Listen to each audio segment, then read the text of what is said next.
Are you too busy saying yes to others that you can't say yes to God? We must face the moment of truth, baby.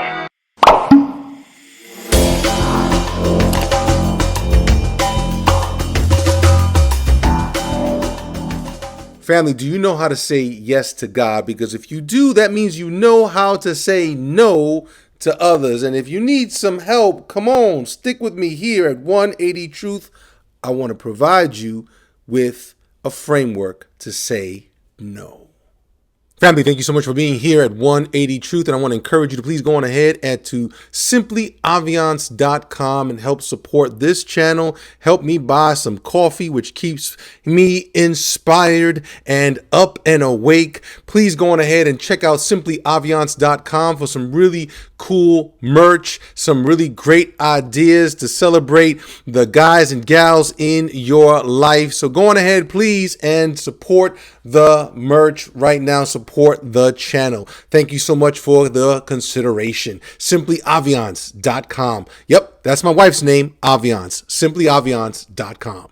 Family, welcome to 180 Truth. I want the truth. You can't handle the truth. Oh, I think you can handle the truth. That's why you're here with Dr. O. My name is Dr. Honorio Chaparro, and I want to get into it here. I want to give you some phrases that I've used in classes that I've taught in the past about how to say no. Some phrases on how to say no without having to say no. You know, sometimes you got to do that.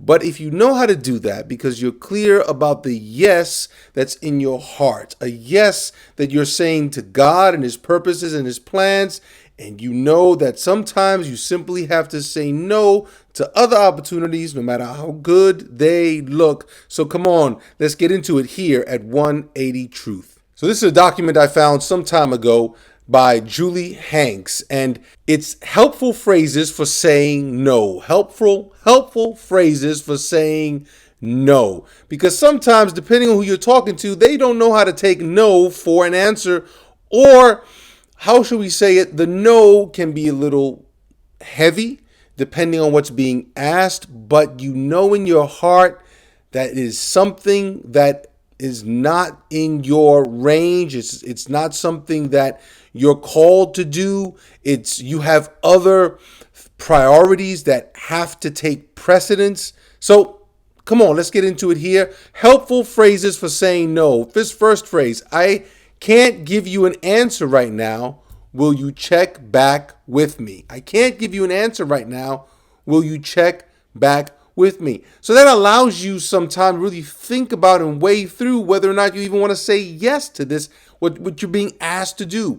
I can give you an answer right now. Will you check back with me? Listen, I come from a Christian community, and sometimes probably one of the worst ways to say no is when you tell people, I'm going to pray about it. That doesn't help.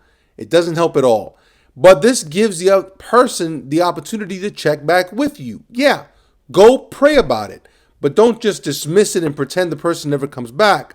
I know that I've been guilty of that. I know others that have been guilty of that. I can't give you an answer right now. Will you check back with me? How about this? I want to, but I am unable to. That's right. I want to, but I am unable to. Someone wants to borrow money from you, and you know that you just got through with your budget and your charity doesn't allow for you to be charitable with this individual. You don't have it. You don't have it. I want to, but I am unable to. Or you can say, well, maybe you do have it, but you know where it needs to be going. These are things you have been praying about, and your budget is something that needs to be prayed about. Your budget is a moral document. And if you don't tell your money where to go, you will look up and find that your money went and left and you don't know where it went. How about this one? I'm not able to commit to that right now. That's very good. So you're not saying to the person that it's a definite no, I'm not interested, but it's an opportunity to say, listen, I can't commit to this right now. Another way to phrase it is maybe you do want to do it, but you know that you need certain things in place. This is especially important depending on what kind of job you want and if you're working for a boss that doesn't like to hear the words no. Well, you say to them, that's great. That's a wonderful idea.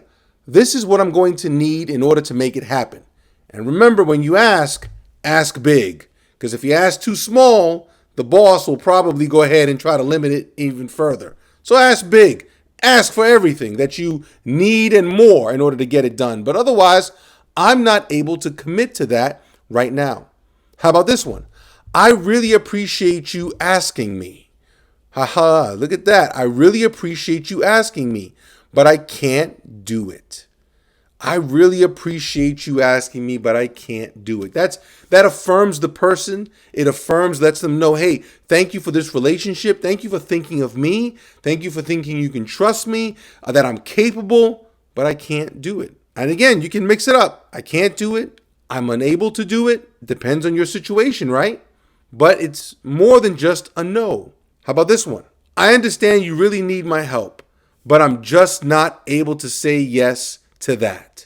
I'm so sorry. Again, that demonstrates empathy. That demonstrates that you have compassion, but you're not able to do it. It could be anything. Someone says, I need you to take care of my baby for me. I need you to come over right now and help me move this couch. Whatever it is, you're not able to do it. I'm sorry. I am sorry. So you understand their need and you are sorry that you're not available. You're not able to help. How about this one? I'm going to say no for now. I'll let you know if something changes. That's good. Again, the danger with this one, it's open-ended. The other person, depending on what they want, you can say on Monday, I'm going to say no for now. I'll let you know if something changes. And they're calling you back on Friday asking you if anything changed. So this one, be careful. I'm honored that you would ask me, but my answer is no. There you go. Simple. Again, I'm honored. Thank you. And this is a challenge because there are some people that are persistent, some people that want to guilt trip you, some people that want to bring shame, some people that want to throw the favors they've done in the past for you in your face. And this is where you don't want it to degenerate into an argument. That's why having these kinds of phrases in mind and just leaving it at that. I'm honored that you would ask me, but my answer is no. No, I can't do that. How about this one? But here's what I can do. Aha! See, that is also, again, you got to be proactive here.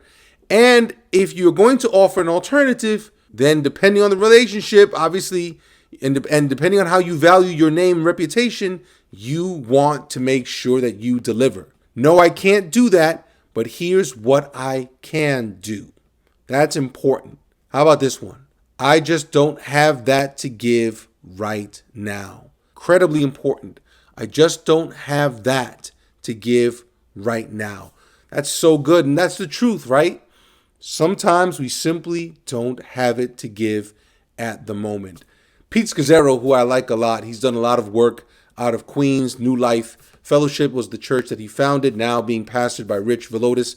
Love him a lot as well. Both of them incredible authors, and the programs that they're doing in regards to emotionally healthy spirituality. But one of the things Pete Scazzero said that I liked a lot was, he said, don't tell people that you're busy. Just tell them that you're limited. A lot of times people will go up to each other and say, hey, I know you're busy, but I would like for you to do this. So I'm wondering if you can do this for me. And this is to remind them and to remind yourself, it's not that I'm busy. It's that I'm limited. We have to embrace our limitations. Our limitations are God-given. Only God is God. Otherwise, our limitations are God-given opportunities. It's like a canvas. Our life is a canvas upon which we are partnering with God to work out something beautiful. But a canvas has limits. Family, Matthew 5:37 says, let what you say be simply yes or no. Anything more than this comes from evil. Now the passage has to do with oaths.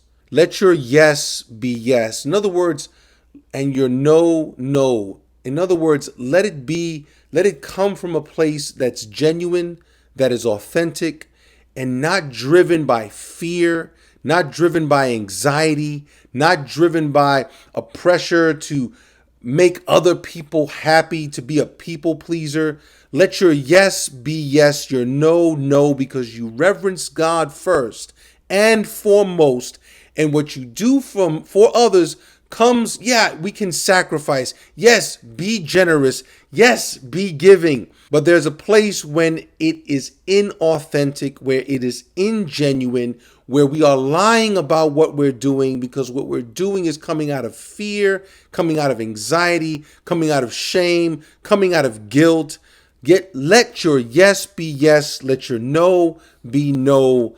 Operate with spiritual integrity and know when to and how to say no, because you have said yes to God first and foremost. Thank you for being here at 180 Truth.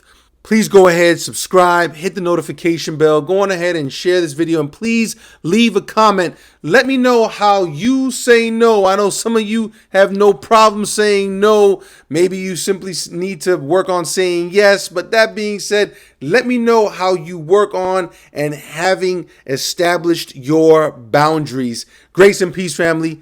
God bless.